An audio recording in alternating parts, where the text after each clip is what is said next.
Không niêmខ្ញុំជាពលករម្នាក់ដែរខ្ញុំសូមចេញមុខមកការពារបងប្អូនខ្ញុំទាំងអស់ដែលជាពលករមិនថាពលករនៅស្រុកណាទេប៉ុន្តែបងប្អូនគឺជាបងប្អូនខ្មែរតែមួយដូច្នេះបងប្អូនមិនគួរយកសម្ដីរបស់អ្នកដទៃដែលមិនមែនជាគ្រួសាររបស់យើងមិនមែនជាបងប្អូនរបស់យើង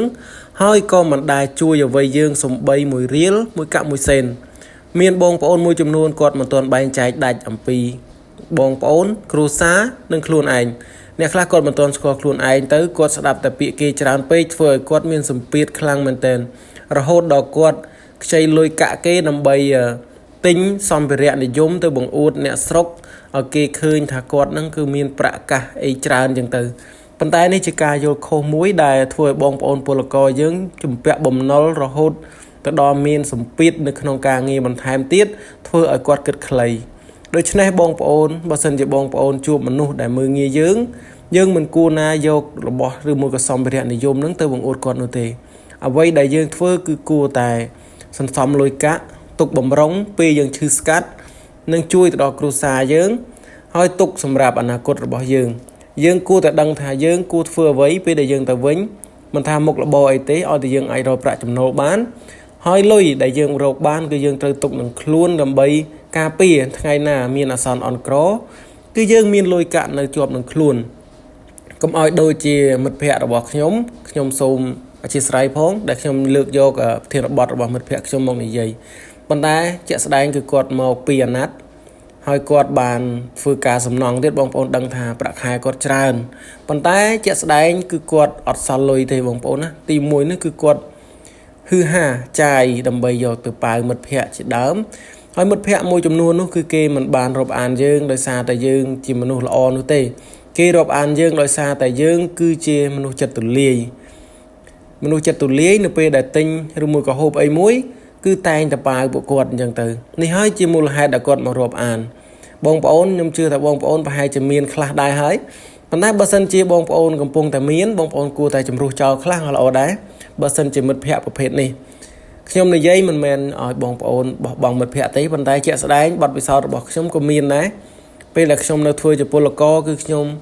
ពិបាកខ្លាំងមែនទែនបងប្អូនទី1ខ្ញុំទៅដល់ដំបងគឺយើងអត់មានស្គាល់គេចឹងទៅ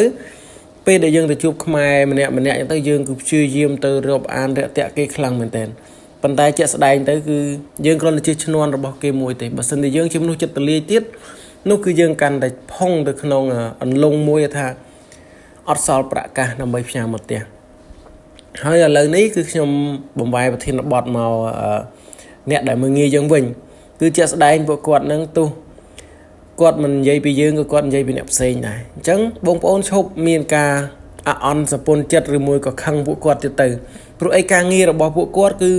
មើលងាយយើងនឹងហើយនឹងនិយាយដើមគេនឹងហើយបងប្អូនអញ្ចឹងគាត់មិនមែននិយាយតែយើងទេបងប្អូនណាមនុស្សដែលគាត់ស្គាល់ទាំងអស់គឺគាត់និយាយទាំងអស់អញ្ចឹងបានថាបើសិនជាយើងយកការនិយាយរបស់គាត់មកដាក់ក្នុងខួរក្បាលរបស់យើងនេះដែលខួរក្បាលកំពុងតែល្អនេះយើងគួរតែទម្លាក់វាចោលទៅទុកពេលធ្វើការដើម្បីសន្សំប្រាក់កាសមកផ្ទះវិញហើយបើសិនជាបងប្អូនមកមិនដឹងធ្វើអីទេបងប្អូនអាចទៅរៀនជំនាញអីក៏បានដែរបងប្អូនណាបងប្អូនអាចទៅរៀនទៅជាជំនាញអីផ្សេងដូចថាអាចរកប្រាក់ចំណូលបានណាបងប្អូនឬមួយក៏រៀនរយៈពេលខ្លីយើងអាចចេញមកបើកវាបានអានេះគួរតែធ្វើបងប្អូនណាប៉ុន្តែខ្ញុំគិតថាបងប្អូនម្នាក់គឺសិតតែមានគំនិតក្នុងខ្លួនហើយបងប្អូនជាពលករគាត់មិនមែនអត់គំនិតដល់ថ្នាក់មកមិនដឹងធ្វើអីទេហើយគាត់ក៏សិតតែជាមានគោលដៅរបស់គាត់ដែរគាត់ទៅកូរ៉េហ្នឹងគឺគាត់ទៅដើម្បីអីគាត់ចំណាក់ស្រុកមកស្រុកគេហ្នឹងគាត់មានគោលបំណងរបស់គាត់ហើយអ្នកខ្លះក៏គាត់ធ្វើជាតកែចំការមួយអញ្ចឹងទៅអ្នកខ្លះក៏គាត់បើកអាជីវកម្មគ្រឿងសំណង់អ្នកខ្លះក៏គាត់មករៀនជំនាញអ្នកខ្លះក៏គាត់ប្រើជីវិតរបស់គាត់នឹងមានន័យខ្លាំងមែនតើអញ្ចឹងអ្នកដែលមើលងាយហ្នឹងមិនប្រកាសថាល្អជាងយើងទេបងប្អូនណាគឺអ្នកខ្លះនឹងអន់ជាងយើងឆ្ងាយណាយើងប្រាក់ខែរាប់ពាន់ហេតុអ្វីក៏មកយកគំនិតរបស់យើងហ្នឹងទៅគិតជាមួយមួយដែលកំពុងតែហូបមលូចាក់ឆ្នោតមកនិយាយពីយើងតែយើងគូគិតអត់អញ្ចឹងមិនថាខ្ញុំគេមើលងាយខ្ញុំឆ្អែតតាំងពីខ្ញុំរៀនកូរ៉េដំបូងហើយមកមានខ្លះនឹងនិយាយថាសិតតែថាឈ្មោះរបស់ខ្ញុំនឹងគេលក់បាត់ហើយឯងនឹងមិនបានទៅកូរ៉េទេគាត់មើលជើងលេខគាត់មើលកាយដៃខ្ញុំទៀតអញ្ចឹងមិនថាវាពិបាកខ្លាំងមែនតើបងប្អូនណាដែលរស់នៅជាមួយមនុស្សមួយគិតអវិជ្ជមានចំពោះយើង chẳng hai nhom xôm lơ thực chất ở đó bong ôn pô co đằng ó xôm cùng do chất độc đã cho mùi nâng nhẹ đại kích à cọ bị dương vậy để dương cua thưa cái dương thưa mấy đột nọt cầm nứt bỏ dương roxy rư mùi có dần xăm ta lôi tới các bạn này bong ôn mình bạch tờ vị để vô cho mùi thật chụp chơi gì nè tê xôm chia sẻ bong ôn như vậy sự cho bạn crew chụp chơi mà dạ môn bong ôn phải chỉ lọp khơi nhá sơ bong dương đã quạt tránh bao crew chụp chơi nó cứ trơn mình tèn chẳng vậy để dương cua cà phê nó cứ bọt bị sao rồi bỏ bộ quạt dương ai đang thằng cà phê muốn cái miền vẽ chụp chơi bàn tay vẽ coi thế này dương cua tại prong bây giặt rụp hiệp thầm mày ca bao đó đá bàn tay rụp hiệp thầm mày ai đang chia rụp hiệp ép sen anh nó nhom mặt sợi đằng thế bàn tay ai chơi rụp hiệp ép sen chẳng bong ôn xôm prong bây giặt luôn ai tới vậy để dương mình score cho bác cứ dương cùng trâu từ bờ lâu của bố nó nếu ngày hơi bị tao đi nhom miền mà phần năng tây hơi chun po bong ôn